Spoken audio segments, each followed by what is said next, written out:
একবার ভাবুন তো ৬৩৬ খ্রিস্টাব্দ ইয়ারমুক নদীর তীরে ইতিহাস বদলে দেওয়ার জন্য দুটি বিশাল শক্তি মুখোমুখি দাঁড়িয়ে কিছুক্ষণের মধ্যেই আরবের এই মরুপ্রান্তর রক্তে লাল হয়ে যাবে। চারদিকে একটা থমথমে পরিবেশ, যেন প্রকৃতিও বুঝতে পারছে এমন কিছু একটা হতে চলেছে যা পৃথিবীর গতিপথই পাল্টে দেবে। চলুন এই ঐতিহাসিক মুহূর্তের গভীরে প্রবেশ করা যাক। ব্যাপারটা শুনলে অবিশ্বাস্য মনে হবে। একদিকে রোমান সাম্রাজ্যের প্রায় ২ লক্ষ সৈন্যের বিশাল এক বাহিনী, আর অন্যদিকে রাশিদুন খিলাফতের মাত্র ২৪,০০০ সৈন্য, অর্থাৎ প্রত্যেক মুসলিম সৈন্যের বিপরীতে প্রায় ৮ জন করে রোমান সৈন্য। যে কোনো হিসেবেই এটা ছিল একটা অসম লড়াই, জেতার কোনো সম্ভাবনাই যেন ছিল না।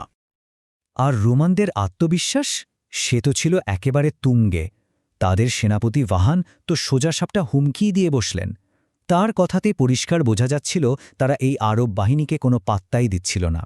তাদের কাছে এটা ছিল স্রেফ সময়ের অপেক্ষা, কখন তারা এই ছোট দলটাকে পিষে ফেলবে। একদিকে ছিল ৮০০ বছরের পুরনো পৃথিবীর শাসক এক সাম্রাজ্য, রোমান এম্পায়ার, আর তাদের বিপরীতে কারা? এক নতুন শক্তি, আরব থেকে উঠে আসা, যাদের নেতৃত্বে ছিলেন খালিদ ইবনাল ওয়ালিদ, এমন একজন সেনাপতি যিনি তার রণকৌশলের জন্য পরিচিত, আর যিনি এর আগে কোনো যুদ্ধেই হারেননি। তখনকার পৃথিবীর চেহারাটা একটু বোঝা যাক।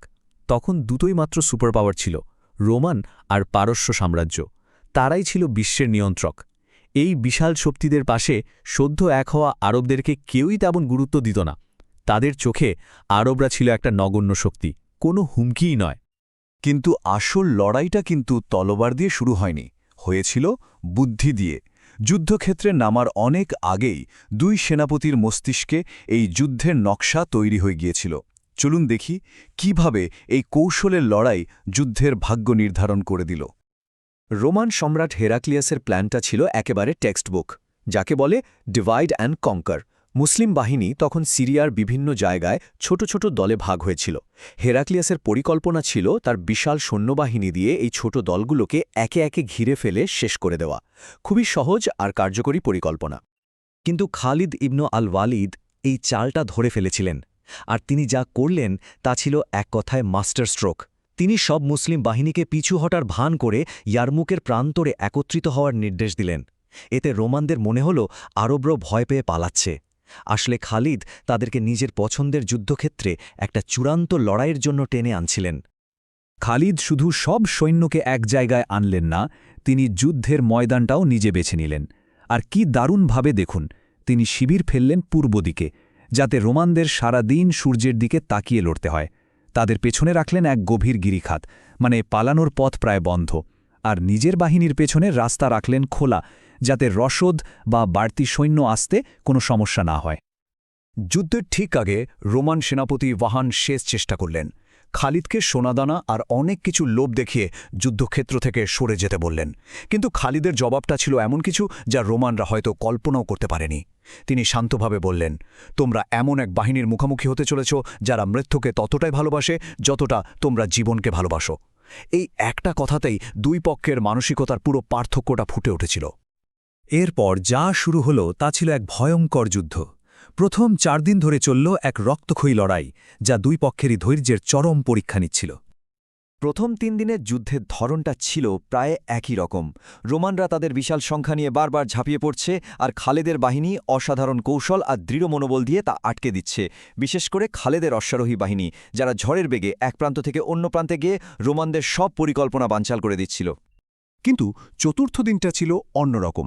এদিনটা মুসলিম বাহিনীর জন্য একটা বিভীষিকা হয়ে এসেছিল। এতটাই ভয়ঙ্কর ছিল সেই দিন যে ইতিহাসে তা অন্ধের দিন বা ইয়াউমুল আওয়ার নামে পরিচিত হয়ে আছে। সেদিন রোমান তীরন্দাজরা বৃষ্টির মতো তীর ছুঁড়তে শুরু করে। এই ভয়ঙ্কর আক্রমণে বহু মুসলিম সৈন্য তাদের চোখ হারান। অনেক চাপের মুখে মুসলিমদের সারি ভেঙে পড়তে শুরু করে। সৈন্যরা পিছু হটতে থাকে। ঠিক তখনই ঘটল এক অবিশ্বাস্য ঘটনা। শিবিরের মহিলারা তলোয়ার, পাথর যা পেলেন তাই নিয়ে এগিয়ে এলেন। তাদের এই সাহস দেখে পিছিয়ে আসা সৈন্যরা আবার ঘুরে দাঁড়াল, ফিরে গেল যুদ্ধের ময়দানে। আর এখানেই যুদ্ধের মোড় ঘুরে যায়। এতদিন ধরে যারা শুধু নিজেদের বাঁচানোর জন্য লড়ছিল, তারা এবার পাল্টা আক্রমণের জন্য তৈরি হচ্ছিল। টিকে থাকার লড়াই এখন পরিণত হতে চলেছিল এক নির্ণায়ক আক্রমণে। পঞ্চম দিনের রোমানরা ক্লান্ত আর হতাশ হয়ে যুদ্ধবিরতির প্রস্তাব দিল। অনেকেই হয়তো এটা মেনে নিত, কিন্তু খালিদ জানতেন এটাই আসল সুযোগ। তিনি সেই প্রস্তাব ফিরিয়ে দিয়ে বললেন, এখনই চূড়ান্ত আক্রমণের মাধ্যমে বিজয় ছিনিয়ে আনার সময়।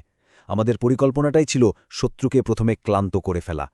তিনি বুঝতে পেরেছিলেন রোমানরা শারীরিকভাবে তো বটেই, মানসিকভাবেও ভেঙে পড়েছে। শেষ দিনের জন্য খালিদের পরিকল্পনাটা ছিল অসাধারণ। কয়েকটা ধাপে সাজানো এক নিখুঁত ফাঁদ। প্রথমে তিনি রাতের অন্ধকারে 500 অশ্বারোহী পাঠিয়ে রোমানদের পালানোর একমাত্র রাস্তা, একটা সেতু, দখল করে নিলেন।